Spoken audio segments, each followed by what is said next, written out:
প্রিয় শিক্ষার্থীবৃন্দ, আশা করি তোমরা ভালো আছো, আমিও ভালো আছি। অনলাইন ক্লাসে তোমাদের স্বাগত জানাচ্ছি। আজকের পাঠদানের বিষয় ধম্মপদ যমক বর্গ।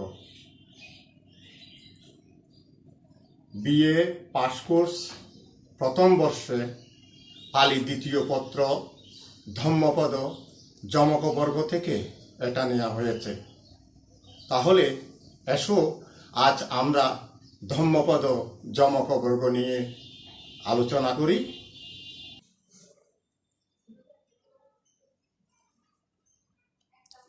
প্রিয় শিক্ষার্থীবৃন্দ, তোমরা এখানে দেখো ধম্মপদ যমক বর্গে অনুবাদ ও ব্যাখ্যা লিখেছি। আজকে মূলত অনুবাদ ও ব্যাখ্যার উপর আলোচনা করব। তোমরা সবাই দেখো, এক ফালি লিখেছি। এইটা হচ্ছে একটা শ্লোক বা গাথা।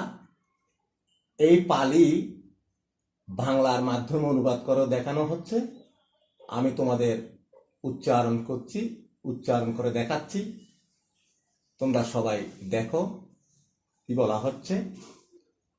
অসারে সার মথিন সারে চা সার দর্শিন তে সারং নাদি গচ্ছন্তি মিথ্যা সংকল্প গোচরা। ব্যয়টা আকারে আসতে পারে পরীক্ষায়, তো শিখতে হবে।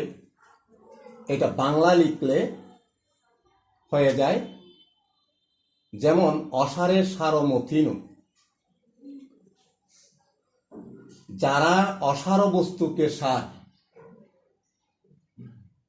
সারে চা সার দর্শিনু এবং সারকে অসার মনে করে, তে সারং নাদি গচ্ছন্তি মিথ্যা সংকল্প গোচরা।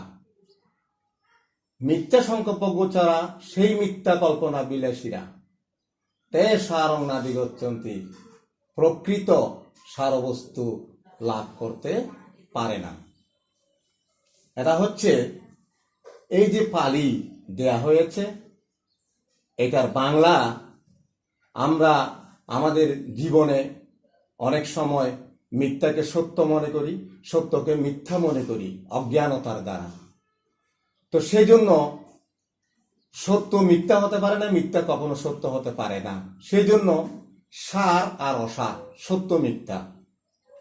তো যেটা আসল সত্য সেটাই সত্য হবে, যেটা আসল মিথ্যা সেটা মিথ্যা হবে। তো এইটা না জানার প্রেক্ষিতে অনেক মানুষ অসার বস্তুকে সার মনে করে, আবার সারকে অসার মনে করে। তো এটা একটা মিথ্যা সংকল্প। এই মিথ্যা সংকল্প বিলাসী ব্যক্তিরা আসল সার বস্তু, আসল সার তত্ত্ব হয়তো জানতে পারে না। এখানে সেটাই বলা হয়েছে। তো এটা আমি তোমাদের যদি অনুশীলন করাই, তাহলে তোমরা এখানে দেখতে পাচ্ছ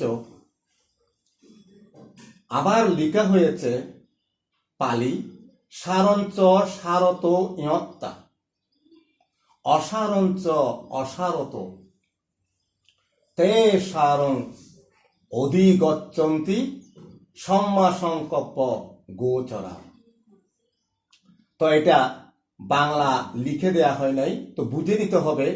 সারঞ্চ সারত ইয়ত্তা, যারা সার বস্তুকে সার মনে করে, অসারঞ্চ অসারত, অসার বস্তুকে অসার মনে করে, তে সারং অধিগচ্ছন্তি সম্মা সংকল্প গোচরা।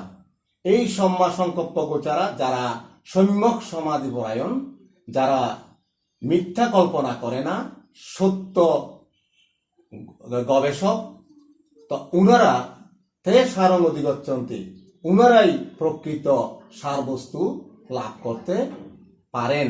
কেননা সারকে সার মনে করা, অসারকে অসার মনে করাটাই জ্ঞান।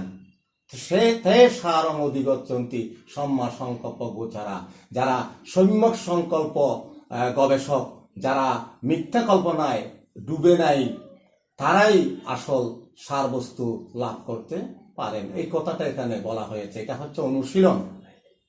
পরীক্ষা এটাও আসতে পারে, এটাও আসতে পারে।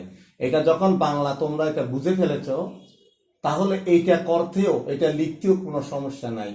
তাই আমি তোমাদের এটা অনুশীলনের মাধ্যমে তোমাদের এইটা একটা অনুবাদ, এটা একটা অনুবাদ, দুইটা অনুবাদ একসাথে শেখানো হচ্ছে। তোমরা আশা করি তোমরা পারবে। তো এরপর এখানে অনুবাদ আসে। অনুবাদ যদি পরীক্ষায় না আসে তো ব্যাখ্যাও আসতে পারে। তো ব্যাখ্যাটা হচ্ছে একটু বিশ্লেষণ করে বলা, ঘটনা প্রকৃত রহস্য একটু উদাহরণের মাধ্যমে, বিশ্লেষণের মাধ্যমে বলা। সেই জন্য এখানে বলা হবে, যদি বলে ব্যাখ্যা লিখো, যেমন অসারে সারমতিনো সারে চা সারদর্শিনো তে সারং নাদিগাচ্ছন্তি মিথ্যা সংকল্প গোচরা, তখন লিখতে হবে আলোচ্য অংশটুকু ধম্মপদ যমক বর্গ থেকে নেওয়া হয়েছে, চয়ন করা হয়েছে। এখানে প্রকৃত সারবস্তুকে উপলব্ধি করার কথা বলা হচ্ছে এবং অসার বস্তুকে অসার মনে করার কথা বলা হচ্ছে। তো সেভাবে লিখতে হবে। আমরা এই পৃথিবীতে আমাদের অজ্ঞানতার দ্বারা আমরা ভালো মন্দ যাচাই করতে পারছি না, অবিদ্যার কারণে আমরা ডুবে আছি। তাই আসল সত্য উদ্ঘাটন করার জন্য যদি আমরা গবেষণায় অংশগ্রহণ করি, অধ্যয়ন করি, তাহলে আমরা জগতে যেটা সত্য সেটা সত্য বলবো, যেটা মিথ্যা সেটা মিথ্যা বলবো। সেই সত্য এবং মিথ্যা প্রকৃতভাবে উপলব্ধি করার ক্ষমতা যার আছে, সেই আসল প্রকৃত সারবস্তু লাভ করতে পারে। এইভাবেই লেখা যায়। ঠিক এইটাও যদি ব্যাখ্যা আকারে আসে, আমি এখানে যে কথাটা বলেছি সেই কথাটাই এখানেও বললে হয়ে যায়, লিখলে হয়ে যায়। তবে এখানে একটা জিনিস হচ্ছে, অসারে সারমতিনো সারে চা সারদর্শিনো, এইটা আর সারঞ্চ সারত্ব ইয়ত্তা অসারঞ্চ অসারত, এই লাইন এরপরে তে সারং নাদিগচ্ছন্তি আছে, এখানে তে সারং অধিগচ্ছন্তি আছে, এখানে নাদিগচ্ছন্তি অর্থাৎ নাদিগচ্ছন্তি, এটা অধিগচ্ছন্তি। এখানে শুধু সমস্যা বেশ কম আছে, নাদিগচ্ছন্তি আর অধিগচ্ছন্তি। এটা হচ্ছে লাভ করতে পারে না, সারবস্তু লাভ করতে পারে না। আর তে সারং অধিগচ্ছন্তি, এটা সারবস্তু লাভ করতে পারে। এই জিনিসটা আমাদের বুঝে নিতে হবে। এরপর এখানে লেখা আছে মিথ্যা সংকল্প গোচরা, এটা মিথ্যা সংকল্পকারীর কথা, এটা সম্যক সংকল্প গোচরা, এটা সম্যক সমাধি, সম্যক সংকল্প যারা পালন করে তাদের জন্য। তো এখানে মিথ্যা সংকল্প আর সত্য সংকল্প দুইটা কথা এখানে লেখা আছে। এটাও তোমাদের একটু খেয়াল রাখতে হবে। সেই জন্য এই গাথার মধ্যে একটু বেশ কম আছে, সেইটাই তোমাদের আমি উপস্থাপন করলাম। হয়তো তোমরা বুঝতে পেরেছ। এটা হচ্ছে সেই মিথ্যা কল্পনা বিলাসীরা প্রকৃত সারবস্তু লাভ করতে পারে না, আর এটা হচ্ছে সেই সম্যক সংকল্প ব্যক্তিরা ওই আসল সারবস্তু লাভ করতে পারে। ওইটা পারে না, এটা পারে, এই কথাটাই বলা হয়েছে। হয়তো তোমরা এখন এটা বুঝতে পেরেছ। শিক্ষার্থীবৃন্দ, এখন আমি তোমাদের এখানে 2 নাম্বার যেটা দেখা যাচ্ছে সেটা একটু আলোচনায় যাব। দেখো, মনোপুবঙ্গমা ধম্মা মনসেপ্তা মনোময়া মনসাচে পদুট্টেন বাসতি বা করতি বা ততনং দুঃখ মন্যেতি চক্ষং বহত পদং।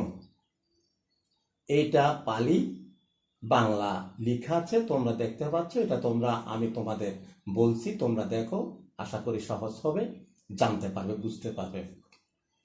মনোপুবঙ্গমা, এটার অর্থ হচ্ছে মন ধর্মসমূহের পূর্বগামী। আমরা যে ধর্ম করি না কেন, যে কর্ম করি না কেন, যে কাজ করি না কেন, এটা হচ্ছে মনটাই আগে যাবে, চিত্তটাই আগে যাবে। মন না গেলে কোনো কাজ করা যাবে না। এবং চেতনা কর্ম বলা হয়। এই মনোপুব্বঙ্গমা, মন ধর্মসমূহের পূর্বগামী। আগে দেহের চাইতে মনেই আগে চলে যাবে। কর্মসমূহের পূর্বগামী, আমরা যে কাজ করি এই পৃথিবীতে, পাপ পুণ্য করে থাকি, সেই পাপ পুণ্য করার আগে যেটা যাবে সেটা মনেই যাবে, অর্থাৎ চিত্ত যাবে। চিত্ত নিয়েই আমাদের আলোচনা গবেষণা হয়। তো সমস্ত কিছুর মধ্যে মন এদের মধ্যে শ্রেষ্ঠ। তো সেজন্য বলা হয়েছে মনোপুব্বঙ্গমা, মন ধর্মসমূহের পূর্বগামী, কর্মসমূহের পূর্বগামী। ধম্মা, মনৌষেট্টা মনোময়া, অর্থাৎ মন এদের মধ্যে শ্রেষ্ঠ। তারপর মনসাচে পদুট্টয়ন বাসতি বা করতি বা, সর্বকর্ম মনোময় বা চেতনার দ্বারা সংগঠিত হয়। এটা বলা হয়েছে ততনং দুঃখ মন্নেতি চখং বহত পদং।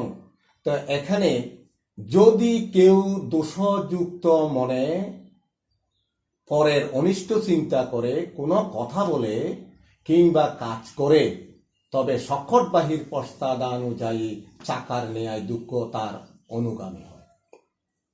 অর্থাৎ ততনং দুঃখ মন্নেতি চক্ষং বহত পদং। তা ওই যে তবে সকট বাহির পশ্চাদানুযায়ী চাকার ন্যায় দুঃখ তার অনুগামী হয়, সেটাই তোমাদের বুঝে নিতে হবে। এরপর আমি তোমাদের এটা অনুশীলনে যাচ্ছি। 2 নম্বর এখানে দেখতে পাচ্ছ, হুবহু একই কিন্তু একটু বেশ কম আছে। যেমন দেখো, মনোপুব্বঙ্গমা ধম্মা, মনোষেট্টা মনোময়া, ঠিক আছে, ওই লাইন আর এই লাইন ঠিক আছে। মনসা আছে, এখানে পদুট্টয়ন, এখানে প্রসন্নেন আছে, বুঝতে হবে। বাসতি বা করতি বা, এই। এবার তথুনং দুঃখ মন্নেতি, এখানে আছে তথুনং সুখ মন্নেতি, এটা দুঃখ মন্নেতি, এটা সুখ মন্নেতি। ছায়াব অনপায়িনী, এখানে চক্ষং বহত পদম, এটা ছায়াব অনপায়িনী। তো এটার মধ্যে তেমন পার্থক্য নেই, সেজন্য অনুশীলন করাতে গিয়ে আমি তোমাদের এটাও বলছি। দেখো, মনোপুব্বঙ্গমা ধম্মা, মন ধর্মসমূহের পূর্বগামী, এখানে যেটা লিখছি কর্মসমূহের পূর্বগামী। মনসেট্টা মনোমায়া, মন এদের মধ্যে শ্রেষ্ঠ। মনসেট্টা মনোময়া, মনস আছে প্রসন্নেন, মন আন্তরিকতা দিয়ে কাজ করাটা, যেটাকে বলা হয় বাসতি বা করতি বা, অর্থাৎ সর্বকর্ম মনোময় চেতনার দ্বারা সংগঠিত হয়। সেটা বলার পরে এইখানে এই এদের মধ্যে শ্রেষ্ঠ আর সংগঠিত হয় এটাও বলা যায়, না লিখলেও চলে। তবে এখানে যদি কেউ দোষযুক্ত মনে, কথাটা এখানে বলা হচ্ছে মনস আছে প্রসন্নেন বাসতি বা করতি বা। তো এখানে কেউ দোষযুক্ত মনে বলা হয়েছে এখানে, আর একটা হচ্ছে এখানে প্রসন্ন মনে, আনন্দ চিত্তে। তাহলে দুইটার দুই কথা। যদি কেউ দোষযুক্ত মনে পরে অনিষ্ট চিন্তা করে, এটা এক কথা। আর কেউ যদি প্রসন্ন মনে একজনের উপকার করার চিন্তা করে, কাজ করে, তখন এটা পুণ্য কাজ হয়। সেজন্য বলা হয়েছে মনস আছে প্রসন্ন বাসতি বা করতি বা ততনং সুখ মন্নেতি ছায়া বপনায় অনপায়িনী। তো সেই জন্য ওই তখন সুখ ছায়ার মতো এটা পিছু পিছু গমন করে, এই কথাটা এখানে বলা হয়েছে। এটা যদি ব্যাখ্যাকারে আসে, লিখতে হবে ওই আগের মতো, যে আলোচ্য অংশটুকু পালি দ্বিতীয় পত্রে ধম্মপদ যমকবর্গ থেকে এটা নেওয়া হয়েছে। আলোচ্য অংশে মন বা চিত্তকে বেশি মূল্যায়ন করা হয়েছে।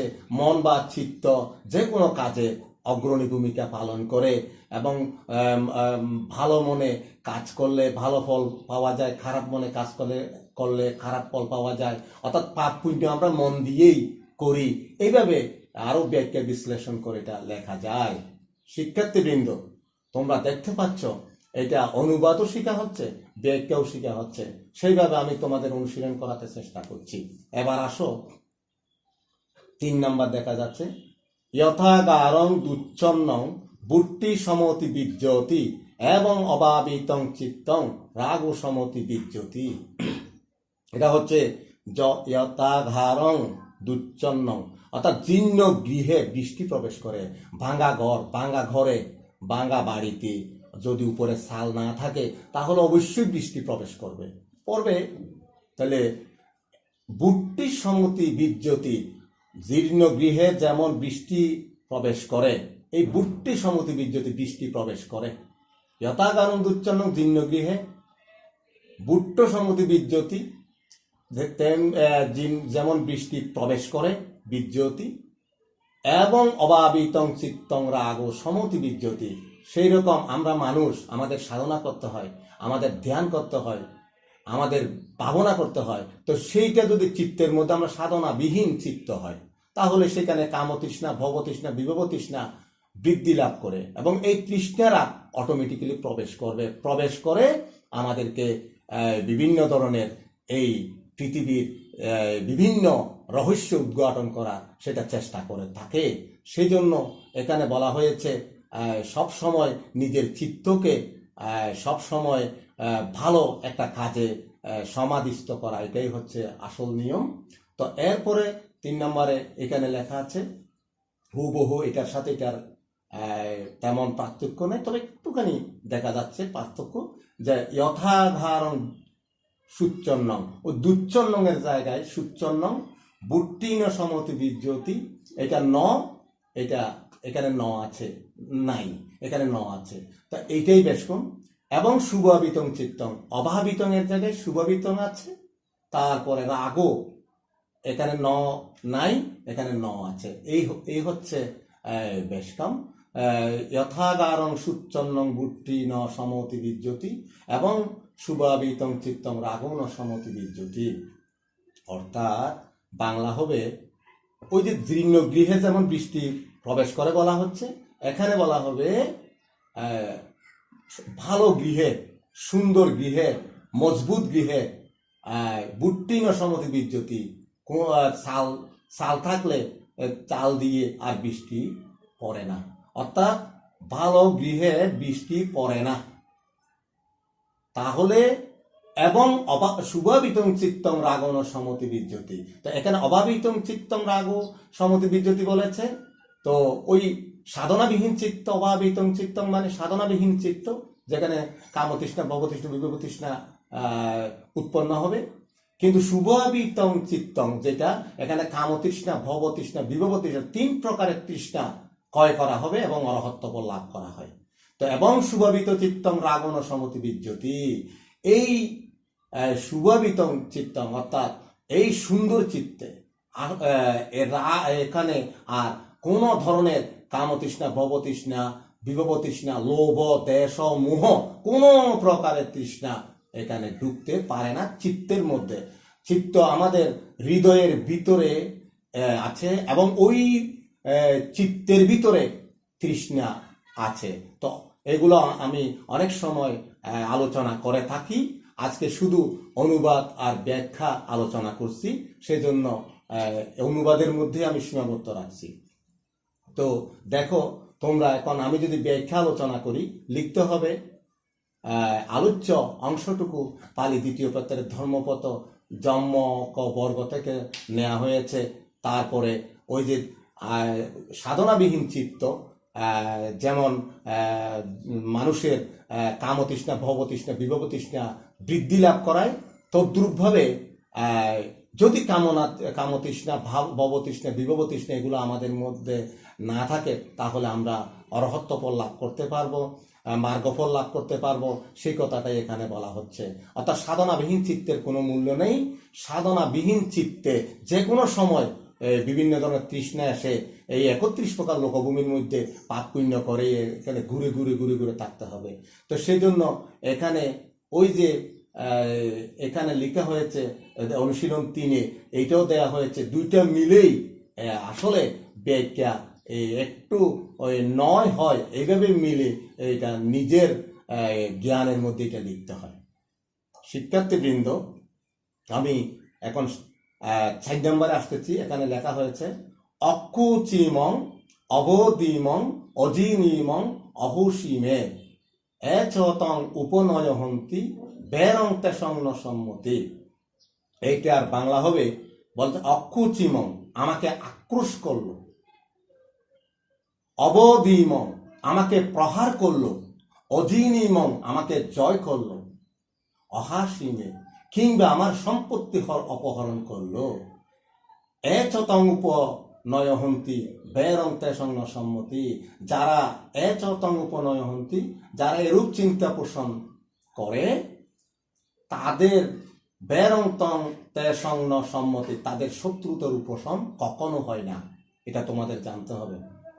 অর্থাৎ আমাকে একজন হিংসা করলো, আমাকে মারলো, আমাকে তুচ্ছ তাচ্ছিল্য করলো, আমাকে প্রহার করলো, আমাকে সবসময় ক্ষতি করতে চেষ্টা করলো, আমাকে জয় করলো, জয় পরাজয় তো আছেই, আমি প্রতিযোগিতায় হেরে গেলাম, আক্রোশ করলো, প্রহার করলো, জয় করলো, সবগুলা নিজের চিত্ত থেকে ধুয়ে মুছে ফেলতে হবে। কিংবা আমার সম্পত্তি অপহরণ করলো, হরণ করলো, নিয়ে গেল, আমাকে ধোঁকা দিল, এই সমস্ত চিন্তা করা উচিত নয়। যারা এরূপ চিন্তা পোষণ করে, সবসময় যদি এরকম চিন্তার মধ্যে থাকে, তখন শত্রুতা বৃদ্ধি পায়। অর্থাৎ এই আক্রোশ যে করেছে তার সে আমার শত্রু, প্রহার যে করলো সে আমার শত্রু, জয় করলো যে আমার শত্রু, সম্পত্তি নিয়ে ফেললো, আমাকে খুব ঠকাইলো, এই ধরনের চিন্তা ভাবনা করলে শত্রু বৃদ্ধি পায়। সেই জন্য আমাদেরকে এটা চিন্তা করতে হবে। তো এরপরে যে অনুশীলনের কথা বলছি এখানে, অক্ষুচিমং অবদিমং অজিনিমং অহাসীমে, একই লাইনটা একই, দেখতে পাচ্ছ তোমরা। এখানে কিন্তু এচতং ন একটা আছে, উপনয় হন্তি, শুধু ন এখানে নাই, এখানে আছে। বেরং তেসং ন সম্মতি আছে, এখানে বেরং তেসুপ সম্মতি আছে। তো সেই জন্য এগুলো বুঝতে হবে। তো এখানে অকুচিমং আমাকে আক্রোশ করলো, অবদিমং আমাকে প্রহার করলো, অজৈনমং আমাকে জয় করলো, অহাসীমে কিংবা আমার সম্পত্তি অপহরণ করলো, এচতং না উপনয় হন্তি। যারা এরূপ চিন্তা পোষণ করে লেখা হয়েছে, এখানে হবে যারা এরূপ চিন্তা পোষণ করে না, যারা এরূপ চিন্তা পোষণ করে না, মনে পোষণ করে না, বেরং তেসু উপসম্মতি, তাদের শত্রুতার উপশম হয় না, এখানে বলা হয়েছে ন হয় না। আর সম্মতি বেরং তেসু উপসম্মতি, এখানে শত্রুতার উপশম হয়, অর্থাৎ শত্রুতা থাকে না। অর্থাৎ আমাকে আক্রোশ করলো, আমাকে প্রহার করলো, আমাকে জয় করলো, আমাকে আমার সম্পত্তি হরণ করলো, এগুলো চিন্তা যারা করবে না, তাদের শত্রু হয় না, তাদের মিত্রই হয়। অর্থাৎ শত্রুকে মিত্র মনে করাটাই হচ্ছে আসল মানুষের ধর্ম। শত্রুকে মিত্র মনে করা আসল মানুষের ধর্ম, এটা তোমাদের জানতে হবে। এটা যখন ব্যাখ্যাকারে লিখতে হবে, তখন লিখতে হবে আলোচ্য অংশটুকু পালি দ্বিতীয় পত্র থেকে ধর্মপদ যমক অবর্গ থেকে চয়ন করা হয়েছে। এখানে মানুষের চিত্তকে সবসময় ঊর্ধ্বগামী করা উচিত। সবসময় এ আমার শত্রু, এ আমাকে ক্ষতি করেছে, এ আমাকে সবসময় ধোঁকা দিয়েছে, জীবনে আমি তার সাথে মিলিত হব না, আমি তার সাথে কথা বলবো না, আমি তার সাথে মেলামেশা করবো, এইগুলো সবগুলা শত্রুতা বৃদ্ধি হয়। আর যারা এটা করে না, শত্রুতা করলেও মিত্রতার ধারা তাদের আবদ্ধ থাকে, তাদের কিন্তু শত্রু আর উৎপন্ন হয় না। তো শিক্ষার্থীবৃন্দ, তোমাদের 1 থেকে 4 পর্যন্ত এখানে আমি বিশেষ করে ধর্মপদ যমক বর্গের অনুবাদ ও ব্যাখ্যা নিয়ে আলোচনা করেছি। তোমরা পালি উচ্চারণ শুনেছ এবং বাংলা করে বুঝিয়ে দিচ্ছি, সেটা দেখেছ, শুনেছ এবং অনুবাদ আশা করি পারবে, এবং ব্যাখ্যাও আমি তোমাদের ধারণা দিয়েছি। আশা করি তোমরা পরীক্ষায় হয়তো আসলে ভালো করতে পারবে। তোমরা যতই পড়বে ততই শিখতে পারবে, ততই বুঝতে পারবে। এটাই হচ্ছে অনুশীলনের ব্যাপার। তাই আমি তোমাদের এখানে অনুবাদ এগুলো আবার অনুশীলন করে করে তোমাদের দিয়েছি। তোমরা সব সময় এগুলো নিয়ে যদি অধ্যয়ন করো, পড়ো, তাহলে মনে হয় তোমরা পরীক্ষা ভালো করতে পারবে। শিক্ষার্থীবৃন্দ, আজকে আমরা যা যা আলোচনা করলাম হয়তো তোমরা সব বুঝতে পেরেছ। পরবর্তী ক্লাসে আরেকটা বিষয় নিয়ে তো আলোচনা করব। তোমরা সবাই মনোযোগ দিয়ে এটা শুনেছ, আশা করি তোমরা ভালো করতে পারবে। তো আজকে আমরা হয়তো এখন আলোচনার শেষ প্রান্তে চলে এসেছি। তাহলে সবার মঙ্গল কামনা করছি। তোমরা ভালো থাকো, সুস্থ থাকো। মানসিকভাবে সুস্থ থাকলে তোমরা অনুশীলনে ভালো একটা ঊর্ধ্বগতি লাভ করতে পারবে। এটা আসলে ভগবান বুদ্ধের মুখনিসৃত বাণী। এইগুলো তোমরা করলে তোমাদের পুণ্য হবে। এই পুণ্যের উদ্দেশ্য করে আমি তোমাদের এটা উপস্থাপন করলাম। আশা করি তোমরা ভালো করতে পারবে।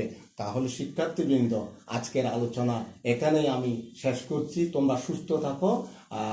ধন্যবাদ সবাইকে।